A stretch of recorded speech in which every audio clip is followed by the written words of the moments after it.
खबर जो मुद्दा बने दे विच तुहाडा स्वागत है। गौरव शुक्ला मैं हां तुहाडे नाल।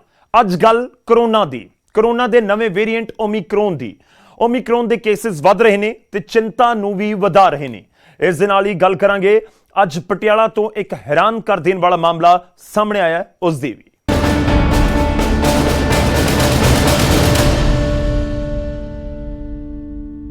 शुरुआत कोरोना तो ही। पंजाब सने 5 सूबे चोणों तो पहला कोरोना ने हुण रफ्तार फड़नी शुरू कर दी है। कोरोना के नवे वेरिएंट ओमिक्रॉन के वध रहे मामलों ने चिंता दे विच इजाफा किया है।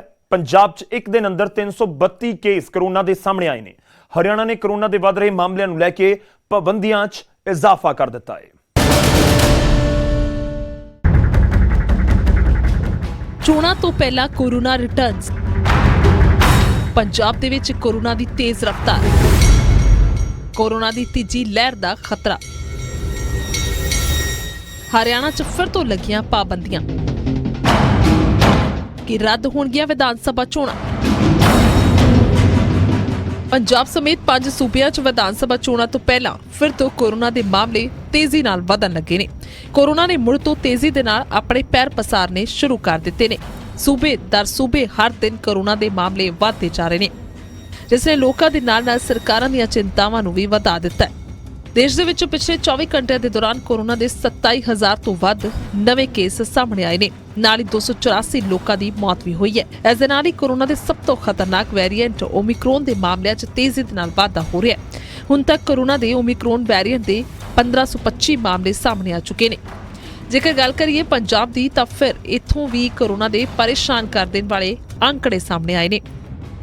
चोणां तो पहला पंजाब दे विच कोरोना की तेज रफ्तार। एक दिन दे विच कोरोना के 332 केस आए सामने। पंजाब दे विच एक्टिव केस 1041। पटियाला कोरोना का हॉटस्पॉट बन के उभरिया, जिथे थापर यूनिवर्सिटी दे विच सब तो ज्यादा मामले सामने आए ने। एक दिन दे विच पटियाला तो 98 पॉजिटिव केस ने। पठानकोट तो कोरोना पॉजिटिव 53 केस सामने आए। लुधियाना तो कोरोना के 37 मामले नजर आए। जलंधर तो कोरोना के 36 पॉजिटिव केस दर्ज किए गए। इन आंकड़ियां ने सूबे के लिए एक वड्डी चिंता पैदा कर दी है। सवाल उठन लग्या है कि कोरोना की तीजी लहर के विचाले पंजाब दे विच चोण रैलियां हो सकदियां ने। दूजे पासे कोरोना के वध रहे मामलों को लैके हरियाणा सरकार ने सख्ती के आदेश दे दिते ने। सरकार ने सूबे दे लई नवीं गाइडलाइनस जारी कीतियां ने। हरियाणा के 5 जिलिਆਂ ਲਈ नवीं गाइडलाइनस जारी। फरीदाबाद, गुरुग्राम, पंचकुला, अंबाला ते सोनीपत ਲਈ नवे आदेश। Cinema hall, theatre, gym, swimming pool, entertainment park बंद। स्कूल, कॉलेज, कोचिंग संस्थावां ते आंगनवाड़ी केंद्र बंद रहणगे। विआह ते होर समागमां दे लई सिर्फ 100 लोकां दी इकट्ठ होण दी इजाजत है। दफ्तरां नूं 50% समर्था नाल खोलण दी इजाजत है। नवीं पाबंदियां 12 जनवरी तक लागू रहणगियां। हरियाणा दे विच एक दिन के अंदर 552 नवे केस सामने आए, जो कि जून तो बाद एक दिन के अंदर आने वाले सब तो ज्यादा केस सन। Bureau report, news 18 Punjab.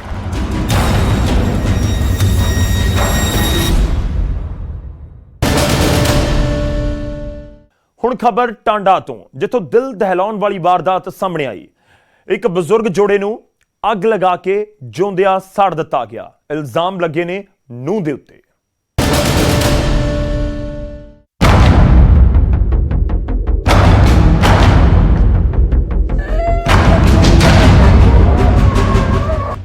कमरे दे विच अग लगन तो बाद सारा समान जल के सुआह हो गया। इस दे विच 2 लाशां भी ने। बजुर्ग जोड़े नूं अग लग के जिउंदा साड़ दिता गया। दरअसल टांडा दे पिंड जाचा दे विच फौज तो रिटायर मनजीत सिंह अपनी पत्नी गुरमीत कौर ते नूंह मनदीप कौर दे नाल रहिंदा सी, जिस दा मुंडा 6 दिसंबर नूं ही विदेश तो परतिया। मृतक दे पुत्तर मुताबिक वारदात नूं उस वेले अंजाम दिता गया जदों अपने कुछ दोस्तां दे नाल पिंड तो बाहर सी।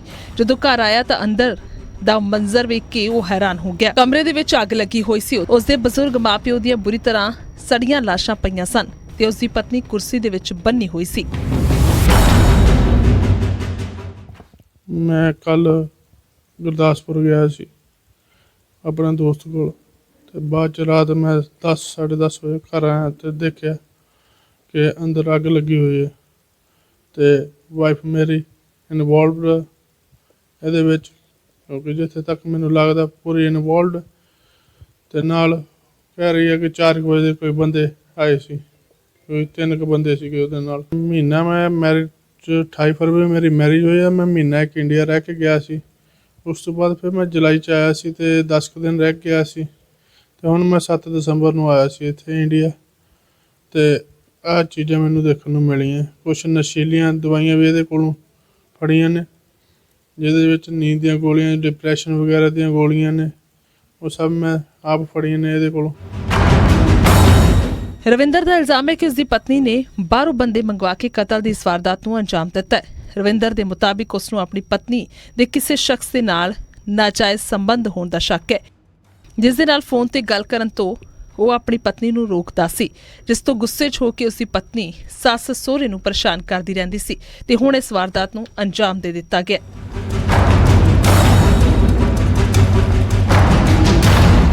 ਉੱਥੇ ਪੁਲਿਸ ਨੇ ਰਵਿੰਦਰ ਦੇ ਬਿਆਨਾਂ ਦੇ ਆਧਾਰ ਤੇ ਉਸ ਦੀ ਪਤਨੀ ਮਨਦੀਪ ਕੌਰ ਤੇ 3 ਹੋਰ ਅਣਪਛਾਤੇ ਵਿਅਕਤੀਆਂ ਦੇ ਖਿਲਾਫ ਮਾਮਲਾ ਦਰਜ ਕਰਕੇ ਜਾਂਚ ਸ਼ੁਰੂ ਕਰ ਦਿੱਤੀ ਹੈ।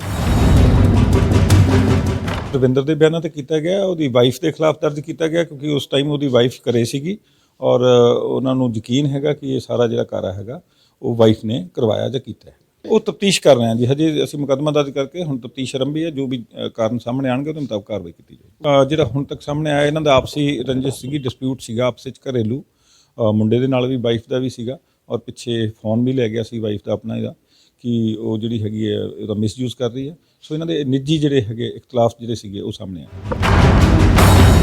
ਪੁਲਿਸ ਦੀ ਸ਼ੁਰੂਆਤੀ ਜਾਂਚ ਵਿੱਚ ਇਹੀ ਸਾਹਮਣੇ ਆ ਰਿਹਾ ਕਿ ਪਰਿਵਾਰਕ ਰੰਜਿਸ਼ ਦੇ ਚੱਲਦੇ ਕਤਲ ਦੀ ਵਾਰਦਾਤ ਨੂੰ ਅੰਜਾਮ ਦਿੱਤਾ ਗਿਆ। ਟਾਂਡਾ ਤੋਂ ਦੀਪਕ ਬਹਿਲ, ਨਿਊਜ਼ 18 ਪੰਜਾਬ।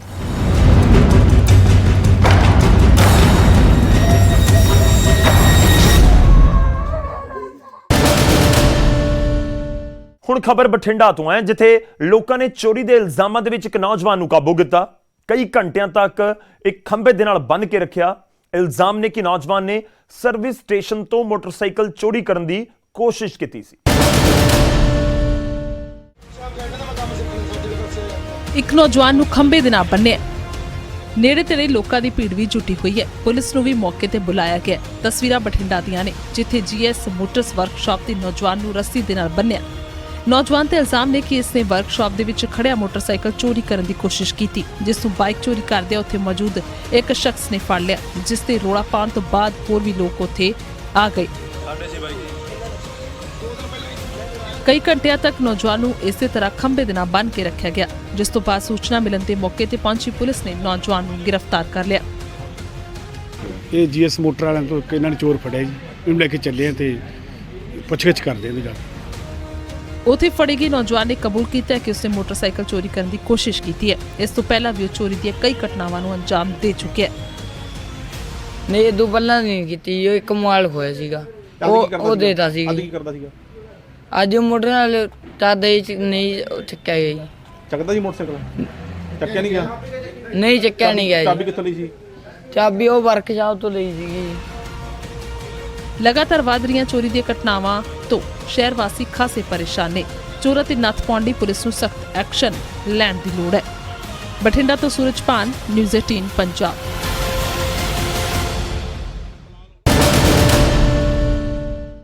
ਹੁਣ ਗੱਲ ਡਰੱਗਸ ਦੀ ਵੀ। ਪੰਜਾਬ ਦੇ ਵਿੱਚ ਕਈ ਸਰਕਾਰਾਂ ਆਈਆਂ ਅਤੇ ਗਈਆਂ, ਪਰ ਹੁਣ ਤੱਕ ਨਸ਼ੇ ਨੂੰ ਜੜ ਤੋਂ ਖਤਮ ਕੋਈ ਨਹੀਂ ਕਰ ਸਕਿਆ। ਅੱਜ ਵੀ ਪੰਜਾਬ ਦੇ ਨੌਜਵਾਨ ਨਸ਼ੇ ਦੀ ਜਦ ਵਿੱਚ ਨੇ। ਕਈ ਨੌਜਵਾਨ ਨਸ਼ੇ ਦੀ ਲੱਤ ਦੀ ਵਜ੍ਹਾ ਨਾਲ ਆਪਣੀ ਜਾਨ ਤੱਕ ਗਵਾ ਚੁੱਕੇ ਨੇ। ਤਾਜ਼ਾ ਮਾਮਲਾ ਸਰਹੱਦੀ ਇਲਾਕੇ ਦੀਨਾਨਗਰ ਤੋਂ ਸਾਹਮਣੇ ਆਇਆ ਹੈ।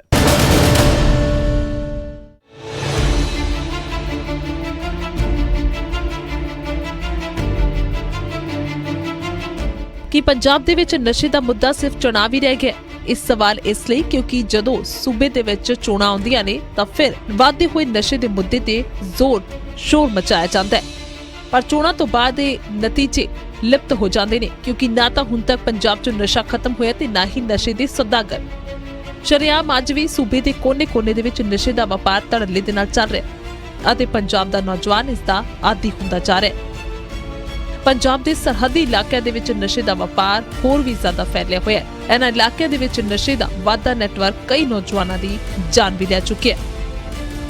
ਪੰਜਾਬ ਦੇ ਸਰਹੱਦੀ ਇਲਾਕੇ ਦੀਨਾਨਗਰ ਦੇ ਪਟੋਆ ਪਿੰਡ ਦੇ ਇੱਕ ਨੌਜਵਾਨ ਦੀ ਨਸ਼ੇ ਦੀ ਓਵਰਡੋਜ਼ ਦੇ ਨਾਲ ਮੌਤ ਹੋ ਗਈ ਹੈ।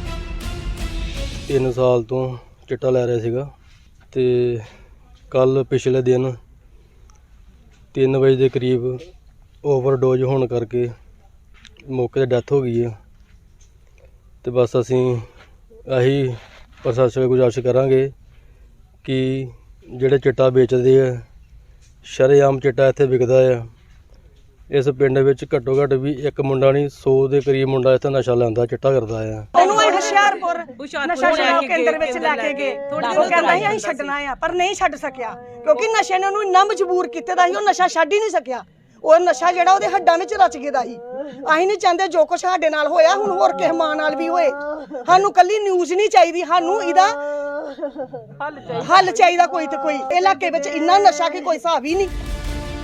ਨਸ਼ੇ ਦੀ ਓਵਰਡੋਜ਼ ਦੇ ਨਾਲ ਜਿਸ ਨੌਜਵਾਨ ਦੀ ਮੌਤ ਹੋਈ ਉਹ 3 ਸਾਲ ਤੋਂ ਡਰੱਗਸ ਲੈ ਰਿਹਾ ਸੀ। ਪਰਿਵਾਰਕ ਮੈਂਬਰਾਂ ਨੇ ਨਸ਼ਾ ਛੁਡਾਉਣ ਦੇ ਲਈ ਕਈ ਵਾਰ ਨਸ਼ੇ ਛੁਡਾਊ ਕੇਂਦਰ ਦੇ ਵਿੱਚ ਵੀ ਭੇਜਿਆ, ਪਰ ਉਸ ਦੇ ਵਿੱਚ ਕੋਈ ਸੁਧਾਰ ਨਹੀਂ ਆਇਆ। ਇਹ ਜਿਹੜਾ ਮੁੰਡਾ ਐਕਸਪਾਇਰ ਹੋਇਆ ਅੱਜ ਭਨੇਵਾਂ ਸਾਡਾ ਜੀ, ਨੀਅਰ ਅਬਾਊਟ 3 ਸਾਲ ਤੋਂ ਲਗਭਗ ਸਾਨੂੰ ਪਤਾ ਹੈਗਾ ਇਹਦੇ ਕੀ ਹਾਲਾਤ ਆ ਚਿੱਟਾ ਲਾਉਂਦਾ। ਕਾਫੀ ਵਾਰੀ ਇਹਨੂੰ ਐਡਿਕਸ਼ਨ ਸੈਂਟਰ ਵਿੱਚ ਵੀ ਖੜਿਆ, ਹੋਰ ਵੀ ਕੋਸ਼ਿਸ਼ ਕੀਤੀ ਛੁਡਵਾਉਣ ਦੀ, ਪਰ ਇਹ ਚਿੱਟਾ ਇੱਕ ਇਹੋ ਜਿਹਾ ਨਸ਼ਾ ਕਿ ਜਿਹੜਾ ਨਹੀਂ ਛੱਡ ਸਕਦੇ ਬੱਚੇ। ਸਰਕਾਰਾਂ ਝੂਠੇ ਦਾਅਵੇ ਕਰਦੀਆਂ ਸੀ, ਉੱਥੇ ਡੀ ਐਕਸ਼ਨ ਸੈਂਟਰ ਖੋਲ੍ਹਤਾ ਜੀ, ਉੱਥੇ 10 ਬੰਦੇ ਠੀਕ ਹੋ ਗਿਆ, ਹੋ ਗਿਆ। ਬੱਚੇ ਦੀ ਵੈਲ ਪਾਵਰ ਸਟਰੋਂਗ ਕਰਨ ਵਾਸਤੇ ਕਾਉਂਸਲਿੰਗ ਹੋਣੀ ਚਾਹੀਦੀ ਹੈ।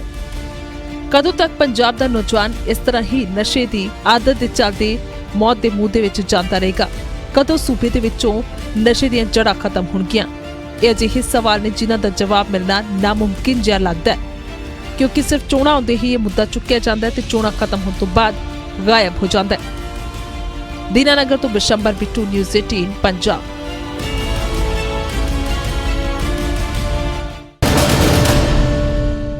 ਉਧਰ ਸ਼੍ਰੀ ਫਤਿਹਗੜ੍ਹ ਸਾਹਿਬ ਵਿਖੇ ਦੀਵਾਨ ਟੋਡਰਮਲ ਦੀ ਹਵੇਲੀ ਦੀ ਮੁਰੰਮਤ ਨੂੰ ਲੈ ਕੇ ਸਿੱਖ ਸੰਗਤ ਤੇ ਸ਼੍ਰੋਮਣੀ ਕਮੇਟੀ ਦੇ ਨੁਮਾਇੰਦੇ ਆਮੋ ਸਾਹਮਣੇ ਹੋ ਗਏ, ਜਿਸ ਤੋਂ ਬਾਅਦ ਮਾਹੌਲ ਤਣਾਅਪੂਰਨ ਹੋ ਗਿਆ।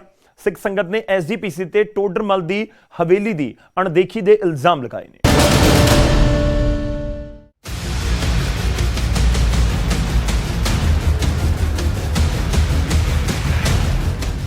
ਦੀਵਾਨ ਟੋਡਰਮਲ ਦੀ ਪੁਰਾਤਨ ਹਵੇਲੀ ਦੀ ਹਾਲਤ ਕਿਸੇ ਤੋਂ ਲੁਕੀ ਨਹੀਂ ਹੈ।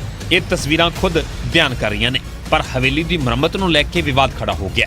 ਸੰਗਤ ਵੱਲੋਂ ਲੰਬੇ ਸਮੇਂ ਤੋਂ ਅਣਦੇਖੀ ਕਰਕੇ ਖੰਡਰ ਬਣੀ ਇਸ ਹਵੇਲੀ ਦੀ ਸੰਭਾਲ ਖੁਦ ਕਰਨ ਦਾ ਫੈਸਲਾ ਲਿਆ ਗਿਆ ਤੇ ਸੰਗਤ ਨੇ ਇਲਜ਼ਾਮ ਲਗਾਇਆ ਕਿ ਸ਼੍ਰੋਮਣੀ ਕਮੇਟੀ ਨੇ ਪੁਲਿਸ ਭੇਜ ਕੇ ਮੁਰੰਮਤ ਦਾ ਕੰਮ ਰੋਕ ਦਿੱਤਾ ਹੈ, ਜਿਸ ਦੇ ਨਾਲ ਮਾਹੌਲ ਤਣਾਅਪੂਰਨ ਹੋ ਗਿਆ। ਜਹਾਜ਼ ਹਵੇਲੀ ਦਾ ਇਸ਼ੂ ਇਹ ਹੈ ਕਿ ਆ ਤੁਹਾਡੇ ਇਹਦੀ ਹਾਲਤ ਤੁਹਾਡੇ ਸਾਹਮਣੇ ਹੈ। ਇਹ ਬਹੁਤ ਦੇਰ ਤੋਂ ਇਹ ਜਿਹੜੀ ਆ ਨਾ, ਕਿਉਂਕਿ ਕੰਜ਼ਰਵ ਹੋਣੀ ਚਾਹੀਦੀ ਸੀਗੀ ਔਰ ਇਹਨੂੰ ਕਿਸੇ ਨੇ ਜਿਹੜੀ ਆ ਨਾ ਕਿਸੇ ਡਿਪਾਰਟਮੈਂਟ ਨੇ ਨਾ ਕਿਸੇ ਐਸਜੀਪੀਸੀ ਨੇ ਕਿਸੇ ਨੇ ਇਹਨੂੰ ਕੰਜ਼ਰਵ ਨਹੀਂ ਕੀਤਾ। ਇਹ ਬਿਲਕੁਲ ਢਹਿਣ ਦੇ ਕਿਨਾਰੇ ਹੈ। ਇਹਦੀ ਜਿਹੜੀ ਆ ਥੱਲੇ ਜਿਹੜੀਆਂ ਨੇ ਮੰਜ਼ਲਾਂ ਤੁਸੀਂ ਦੇਖਿਆ, ਇਹਨੂੰ ਸਟਿਚਿੰਗ ਵਰਕ ਇਹਨੂੰ ਕਹਿੰਦੇ ਨੇ। ਸਟਿਚਿੰਗ ਵਰਕ ਪਰ ਉਹ ਇੰਨਾ ਅਧੂਰਾ ਔਰ ਇਸ ਤਰੀਕੇ ਕਿਸਮ ਦਾ ਕੀਤਾ ਗਿਆ ਜਿਹੜਾ ਇਹਨੂੰ ਸਿਕਿਉਰਿਟੀ ਨਹੀਂ ਦਿੰਦਾ। ਸਾਰਿਆਂ ਨੇ ਅਰਦਾਸ ਕੀਤੀ, ਅਰਦਾਸ ਕਰਕੇ ਇਹ ਜ਼ਿੰਮੇਵਾਰੀ ਦਾਸ ਦੀ ਝੋਲੀ 'ਚ ਪਾਤੀ ਸੰਗਤ। ਦੂਜੇ ਪਾਸੇ ਸ਼੍ਰੋਮਣੀ ਕਮੇਟੀ ਦਾ ਤਰਕ ਹੈ ਕਿ ਸੇਵਾ ਅਮਰੀਕਾ ਦੀ ਸੰਗਤ ਨੂੰ ਦਿੱਤੀ ਗਈ ਸੀ ਤੇ ਇਸ ਦੀ ਪ੍ਰਵਾਨਗੀ ਪੁਰਾਤੱਤਵ ਵਿਭਾਗ ਦੀ ਨਿਗਰਾਨੀ ਹੇਠ ਹੋਵੇਗੀ ਤੇ ਹਾਲੇ ਮਨਜ਼ੂਰੀ ਲੈਣੀ ਬਾਕੀ ਹੈ। ਇਲਜ਼ਾਮ ਇਹ ਵੀ ਨੇ ਕਿ ਪੁਰਾਤੱਤਵ ਵਿਭਾਗ ਦੇ ਵੱਲੋਂ ਮਨਜ਼ੂਰੀ ਨਹੀਂ ਦਿੱਤੀ ਜਾ ਰਹੀ। ਦੀਵਾਨ ਟੋਡਰਮਲ ਜੀ ਦੀ ਹਵੇਲੀ ਸ਼੍ਰੋਮਣੀ ਗੁਰਦੁਆਰਾ ਪ੍ਰਬੰਧਕ ਕਮੇਟੀ ਨੇ ਉਹਦੀ ਰਜਿਸਟਰੀ ਆਪਣੇ ਨਾਂ ਕਰਾਈ। ਇੱਕ ਅਮਰੀਕਾ ਦੀ ਸੰਸਥਾ ਨੇ ਅਪਰੋਚ ਕੀਤੀ ਹੈ। ਅਸੀਂ ਸ਼੍ਰੋਮਣੀ ਗੁਰਦੁਆਰਾ ਪ੍ਰਬੰਧਕ ਕਮੇਟੀ ਨੇ ਉਹਨਾਂ ਨੂੰ ਹੁਣ ਸੇਵਾ ਦੇਣ ਦਾ ਫੈਸਲਾ ਕੀਤਾ ਹੈ। ਪਿਛਲੇ ਦਿਨੀ 10/12/2021 ਨੂੰ ਮਤਾ ਨੰਬਰ 33 ਰਾਹੀਂ ਸ਼੍ਰੋਮਣੀ ਗੁਰਦੁਆਰਾ ਪ੍ਰਬੰਧਕ ਕਮੇਟੀ ਦੀ ਅੰਤਰਿਮ ਕਮੇਟੀ ਜਿਹਦਾ ਦਾਸ ਵੀ ਇਸ ਵਕਤ ਮੈਂਬਰ ਹੈ, ਇਹ ਸੇਵਾ ਅਮਰੀਕਾ ਦੀ ਸੰਗਤ ਨੂੰ ਜਿਹੜੀ ਹੈ ਦੇ ਦਿੱਤੀ, ਜਿਹਦੇ ਵਿੱਚ ਇੱਕ ਨਿਗਰਾਨ ਕਮੇਟੀ ਬਣਾਈ ਹੈ। ਦੀਵਾਨ ਟੋਡਰਮਲ ਸਿੱਖ ਇਤਿਹਾਸ ਦੇ ਵਿੱਚ ਅਹਿਮ ਥਾਂ ਰੱਖਦੇ ਨੇ, ਪਰ ਉਹਨਾਂ ਦੀ ਹਵੇਲੀ ਦੀ ਇਸ ਤਰ੍ਹਾਂ ਦੀ ਦੁਰਦਸ਼ਾ ਜ਼ਰੂਰ ਸੰਗਤ ਨੂੰ ਸੋਚਾਂ ਵਿੱਚ ਪਾਉਂਦੀ ਹੈ। ਖੈਰ, ਇਮਾਰਤ ਦੀ ਮੁਰੰਮਤ ਦੇ ਕੰਮ ਦਾ ਮਾਮਲਾ ਕਾਨੂੰਨੀ ਪੇਚੀਦਗੀਆਂ ਦੇ ਵਿੱਚ ਉਲਝਿਆ ਹੋਇਆ ਹੈ ਤੇ ਦੇਖਣਾ ਹੋਵੇਗਾ ਕਿ ਕਦੋਂ ਤੱਕ ਹਵੇਲੀ ਦੀ ਨੁਹਾਰ ਬਦਲਦੀ ਹੈ। ਫਤਿਹਗੜ੍ਹ ਸਾਹਿਬ ਤੋਂ ਗੁਰਦੀਪ ਸਿੰਘ, ਨਿਊਜ਼ 18 ਪੰਜਾਬ। ਖਬਰ ਜੋ ਮੁੱਦਾ ਬਣੇ ਦੇ ਵਿੱਚ ਅੱਜ ਦੇ ਲਈ ਨਹੀਂ, ਇਜਾਜ਼ਤ ਦਿਓ, ਧੰਨਵਾਦ।